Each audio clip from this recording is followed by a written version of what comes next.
नमस्कार, दिन भर की बड़ी खबरों में आपका स्वागत है। मैं हूं अंशिता श्रीवास्तव। इस बुलेटिन की बड़ी खबरों पर चर्चा से पहले आइए देखते हैं सुर्खियां। भारत की राष्ट्रपति द्रौपदी मुर्मू ने राष्ट्रीय युद्ध स्मारक पर शहीदों को दी श्रद्धांजलि। उनके साथ रक्षा मंत्री राजनाथ सिंह और तीनों सेनाओं के प्रमुख रहे मौजूद। तेलंगाना में बीजेपी और टीआरएस कार्यकर्ताओं में टकराव। राज्य बीजेपी अध्यक्ष बंदी संजय कुमार की प्रजा संग्राम यात्रा के दौरान बीजेपी और टीआरएस कार्यकर्ता आए आमने सामने।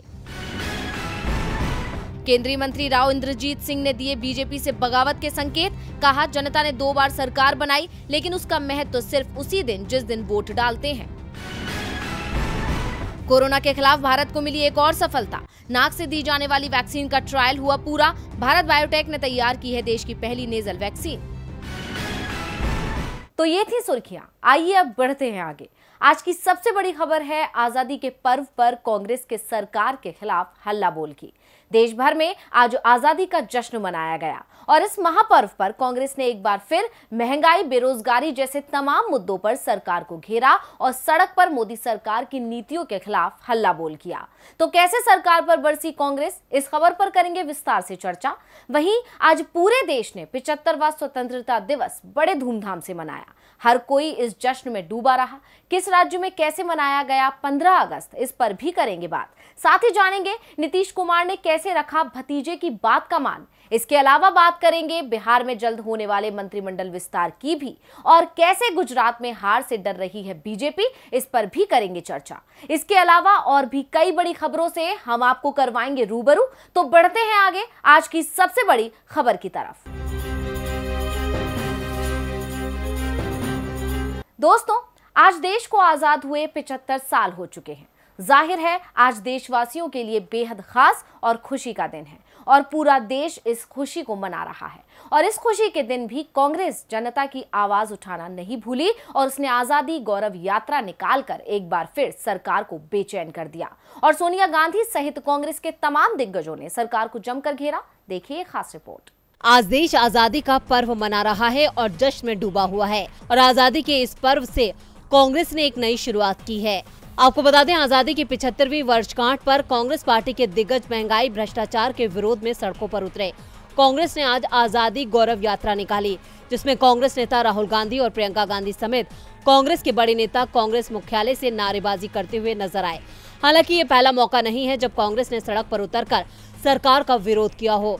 इससे पहले जब अंतरिम अध्यक्ष सोनिया गांधी की ईडी दफ्तर में पेशी हुई थी, उस दौरान भी कांग्रेस कार्यकर्ता सड़कों पर नजर आए थे और 5 अगस्त को महंगाई और बेरोजगारी के खिलाफ कांग्रेस के प्रदर्शन ने तो सरकार को हिलाकर रख दिया था। ऐसे में आज एक बार फिर कांग्रेस सड़कों पर निकली, जिसकी तस्वीरें और वीडियो कांग्रेस के ट्विटर हैंडल से साझा किए गए, साथ ही ट्वीट भी किया गया। कांग्रेस परिवार का सदस्य होने का मतलब है आजादी की विरासत की रक्षा करना, देश को नहीं बंटने देना, नफरत की राजनीति का प्रतिकार करना। ये प्रतिज्ञा अडिग है हमारी। कांग्रेस ने आज सरकार को जमकर घेरा, जहां एक तरफ आजादी गौरव यात्रा निकाली तो वहीं सोनिया गांधी, प्रियंका गांधी और पवन खेड़ा ने भी सरकार को नसीहत दे डाली। आपको बता दें कि स्वतंत्रता दिवस के अवसर पर भी बीजेपी राजनीति कर रही है। ऐसे में कांग्रेस ने बीजेपी को करारा जवाब दिया। प्रियंका ने कहा, ये राजनीति करने का समय नहीं है, सभी को एकजुट होकर स्वतंत्रता दिवस मनाना चाहिए। इसके अलावा सोनिया गांधी ने भी मोदी सरकार को खरी खोटी सुनाई। उन्होंने कहा कि सरकार स्वतंत्रता सेनानियों के बलिदान को तुच्छ साबित करने पर तुली है। इतना ही नहीं, कांग्रेस नेता पवन खेड़ा भी सरकार और बीजेपी पर बरस पड़े। उन्होंने कहा, यह मौका राजनीतिक मुद्दों को उठाने का नहीं, लेकिन पीएम मोदी ने परंपरा बदल दी है। पीएम ने स्वतंत्रता दिवस पर किसी भी वादे को पूरा नहीं किया। पवन खेड़ा ने कहा, 15 लाख किसानों की आय को दुगनी करने, सभी को घर मिलने के वादे का क्या हुआ। यानी कांग्रेस को घेरने में लगी बीजेपी आज खुद घिरती हुई नजर आई। कांग्रेस ने सरकार को नसीहत दी कि ये राजनीति का नहीं बल्कि स्वतंत्रता दिवस मनाने का दिन है। लेकिन बीजेपी कहां मानने वाली है। उसे तो कांग्रेस को घेरने का मौका चाहिए। बीते दिन जहां विभाजन विभीषिका दिवस मनाकर बीजेपी ने कांग्रेस को घेरने की कोशिश की, तो आज भी पीएम मोदी के भाषण में सिर्फ राजनीति ही नजर आई। इसके अलावा देश के अलग अलग राज्यों में जश्न मनाया गया। तो देश भर में कैसे मना आजादी का जश्न, देखिए ये खास रिपोर्ट। आज पूरा देश आजादी के जश्न में डूबा नजर आया। हर तरफ खुशियों की लहर थी। क्या बच्चे क्या बूढ़े सभी ने आज मिलकर आजादी का जश्न मनाया। 75वें स्वतंत्रता दिवस के मौके पर पीएम मोदी ने राष्ट्र को संबोधित किया। लाल किले से 9वीं बार बोलते हुए पीएम मोदी ने 83 मिनट का भाषण दिया, जिसमें देश में बढ़ती महंगाई और बेरोजगारी पर पीएम ने एक शब्द नहीं बोला। पीएम का ये संबोधन चुनावी भाषण से ज्यादा कुछ नहीं था। इस स्वतंत्रता दिवस पर कोई नई सरकारी योजना या परियोजना की घोषणा नहीं की गई।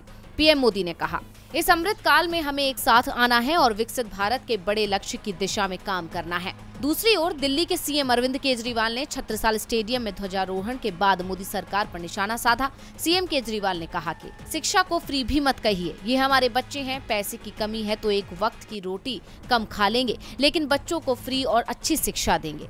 39 देश फ्री शिक्षा देते हैं, सिर्फ शिक्षा से एक पीढ़ी में भारत अमीर देश हो जाएगा।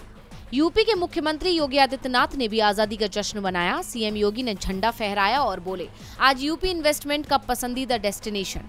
75वें गणतंत्र दिवस के अवसर पर लखनऊ में समाजवादी पार्टी के राष्ट्रीय अध्यक्ष अखिलेश यादव ने तिरंगा फहराकर स्वतंत्रता दिवस पर सभी को बधाई दी और इस मौके पर कहा कि देश स्वतंत्रता का 75वां वर्षगांठ मना रहा है। वहीं देश के सामने चुनौतियां भी हैं। चिंता का विषय महंगाई और बेरोजगारी चरम सीमा पर है, लेकिन निजी स्वार्थ के लिए कुछ सरकारें हिंदू मुसलमान और आपसी भाईचारा बांट रहे हैं। पश्चिम बंगाल से भी जश्न आजादी की कई खूबसूरत तस्वीरें सामने आई। ममता बनर्जी ने भी ध्वजारोहण किया। इस मौके पर वो लोक कलाकारों के साथ थिरकती हुई नजर आई। मध्य प्रदेश की राजधानी भोपाल में मुख्यमंत्री शिवराज सिंह चौहान ने तिरंगा फहराया। देश भर के तमाम राज्यों के मुख्यमंत्रियों और विपक्ष के नेताओं ने आज जश्न आजादी में बढ़ चढ़कर हिस्सा लिया। देश के सभी राज्यों में आजादी का महापर्व बहुत ही धूमधाम से मनाया गया और ये महापर्व बिहार वासियों के लिए और भी ज्यादा खुशियां लेकर आया। महागठबंधन के साथ सरकार बनाकर दोबारा सीएम बने नीतीश ने आज रोजगार और नौकरी को लेकर बड़ा ऐलान किया और उनके इस ऐलान ने डिप्टी सीएम तेजस्वी का मान रख लिया। आखिर कैसे, आइए देखते हैं। बिहार में सत्ता परिवर्तन के बाद से लगातार सवाल उठ रहे थे कि अब तेजस्वी अपने 10 लाख सरकारी नौकरी देने के वादे को कैसे पूरा करेंगे। क्या नीतीश कुमार देंगे भतीजे का साथ? इन सवालों के बीच आज सीएम नीतीश ने बड़ा ऐलान कर तेजस्वी के वादे को पूरा किया है। उन्होंने कहा कि उनकी सरकार राज्य में न केवल 10 लाख बल्कि 20 लाख नौकरी और रोजगार प्रदान करेगी। दरअसल नीतीश कुमार ने स्वतंत्रता दिवस पर पटना के गांधी मैदान पर तिरंगा फहराया।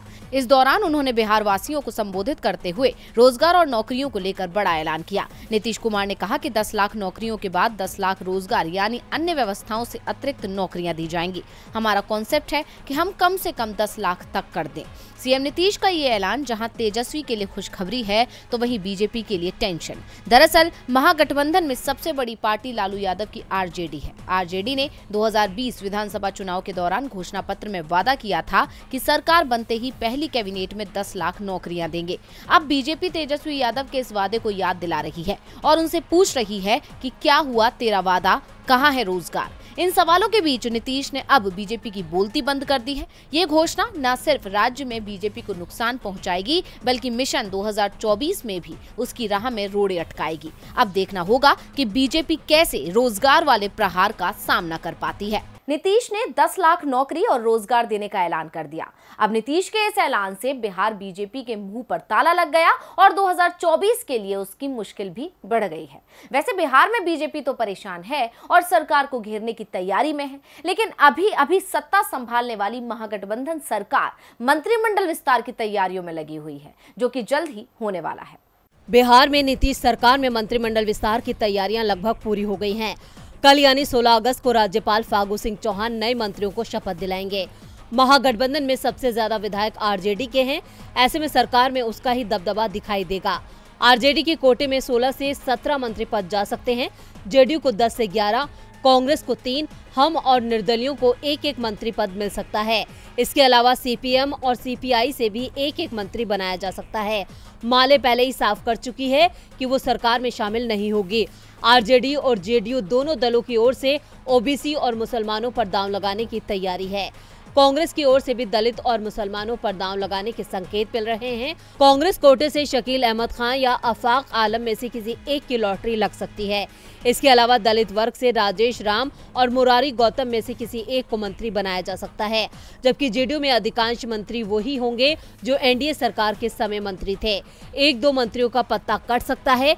जेडीयू विधानमंडल दल के अध्यक्ष उपेंद्र कुशवाहा को मंत्रिमंडल में जगह मिल सकती है। इसके अलावा विजय कुमार चौधरी, विजेंद्र प्रसाद यादव, श्रवण कुमार, संजय झा, अशोक कुमार चौधरी और जमा खान को भी मंत्री बनाना तय माना जा रहा है, जबकि आरजेडी में तेज प्रताप यादव का मंत्री बनना तय हो चुका है। उनके साथ ही आलोक मेहता, कुमार सर्वजीत, समीर कुमार महासेठ, अनीता देवी, शमीम अहमद, अख्तरुल इस्लाम शाहीन को भी मंत्री पद मिल सकता है।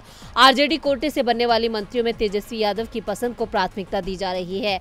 कुछ नाम लालू के करीबियों के भी हैं, लेकिन उनके नामों को भी हरी झंडी तेजस्वी की सलाह पर ही दी गई है। विधानसभा अध्यक्ष आरजेडी का होगा, ये भी तय हो चुका है। नीतीश कुमार की सरकार में मंडल आंदोलन की झलक देखने को मिल सकती है, यानी सरकार में ओबीसी, दलित और अल्पसंख्यक वर्ग से सभी ज्यादा मंत्री बनाए जाएंगे। जल्द ही साफ हो जाएगा कि बिहार मंत्रिमंडल में किसको जगह मिली, किसे कौन सा मंत्रालय दिया गया, जिसके बाद काम सुचारू रूप से शुरू हो सकेगा।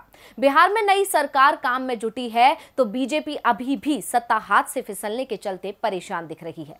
वैसे बीजेपी को सत्ता जाने का डर गुजरात में भी लग रहा है, इसलिए बीजेपी अब बड़े बड़े ऐलान कर रही है और आज सीएम ने जनता को लुभाने के लिए बड़ा ऐलान कर दिया। गुजरात विधानसभा चुनाव में अब ज्यादा समय नहीं बचा है। मानसून की वापसी के बाद कभी भी चुनाव आयोग विधानसभा चुनाव का ऐलान कर सकता है। इसे लेकर राजनीतिक दलों ने भी चुनावों की तैयारियां तेज कर दी हैं और इस दौड़ में बीजेपी भी पीछे नहीं है। वैसे तो बीजेपी पूरे साल ही चुनाव के मूड में रहती है, लेकिन गुजरात में बीजेपी इस बार पिछड़ती नजर आ रही है। राज्य में कांग्रेस की हवा नजर आ रही है। गुजरात में विधानसभा चुनाव को लेकर राजनीतिक सरगर्मियां बढ़ने लगी हैं। राजनीतिक दल अभी से चुनाव प्रचार की तरफ बढ़ते दिख रहे हैं। इस बीच विधानसभा चुनाव से पहले राज्य सरकार ने पुलिस विभाग के लिए बड़ा ऐलान किया है। मुख्यमंत्री भूपेंद्र सिंह पटेल ने रविवार को पुलिसकर्मियों और उनके परिवारों के कल्याण के लिए 550 करोड़ रुपए के पैकेज का ऐलान किया है। राज्य सरकार के इस फैसले से गुजरात में अपनी राजनीतिक जमीन तलाशने की कोशिश में जुटी आम आदमी पार्टी को गहरा झटका लगा है। हाल ही में दिल्ली के मुख्यमंत्री अरविंद केजरीवाल ने अपने गुजरात दौरे के दौरान अहमदाबाद में वादा किया था कि अगर उनकी पार्टी चुनाव जीतती है तो ग्रेड का मामला सुलझा लिया जाएगा और साथ ही पुलिसकर्मियों के वेतन में भी बढ़ोतरी की जाएगी। गुजरात में पुलिसकर्मी काफी लंबे समय से ग्रेड पे बढ़ाने की मांग कर रहे थे और विधानसभा चुनाव में ये किसी भी राजनीतिक पार्टी के लिए एक बड़ा मुद्दा था। केजरीवाल इस मुद्दे का राजनीतिक लाभ उठाना चाहती थी और उन्होंने वादा किया था कि अगर आप सत्ता में आती है तो पुलिस कर्मियों की सैलरी बढ़ेगी। सीएम भूपेंद्र पटेल ने रविवार को ट्वीट कर कहा, पुलिस विभाग के कर्मचारियों की मांग को ध्यान में रखते हुए एक समिति का गठन किया गया था।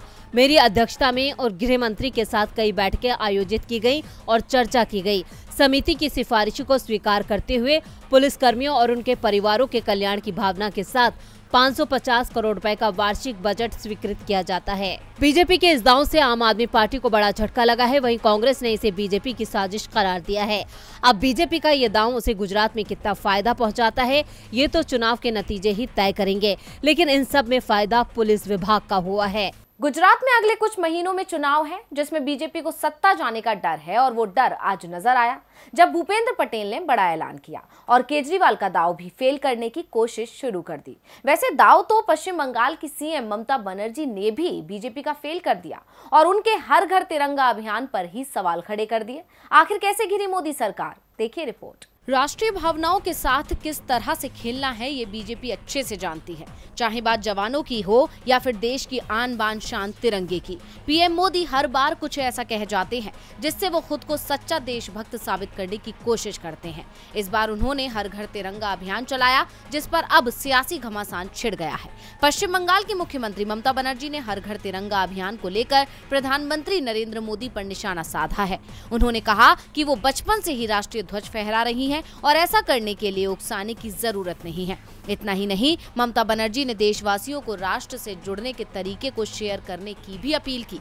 उन्होंने कहा कि हम भारत के लोग, हमारी संस्कृतियां, परंपराएं, भाषाएं, पहनावे और रीति रिवाज अलग अलग हैं। फिर मातृभूमि से अपने संबंध को मजबूत करें, फिर भी हम एक हैं। राष्ट्र के लिए हमारा प्यार हमें बांधता है। भारत से हमारा पवित्र संबंध हमें एकजुट करता है। जैसा कि हम भारत की आजादी के 75 साल का जश्न मना रहे हैं, आइए हम सब एकजुट हों और मातृभूमि से अपने संबंध को मजबूत मजबूत करें, साथ ही इसकी रक्षा करने का संकल्प लें। मैं आप सभी को अपने विचारों को साझा करने के लिए आमंत्रित करती हूँ। बताइए कि आप हमारे गौरवशाली राष्ट्र से कैसे जुड़ते हैं। उन्होंने #myideas4India@75 के साथ ये लिखा। ममता के इस ट्वीट ने सियासत में नया ट्विस्ट ला दिया है, क्योंकि अब हर घर तिरंगा अभियान पर उठे सवाल को लेकर बीजेपी खामोश नहीं बैठेगी, वो भी टीएमसी को जरूर घेरेगी, जिस पर राज्य का पारा गरमाएगा।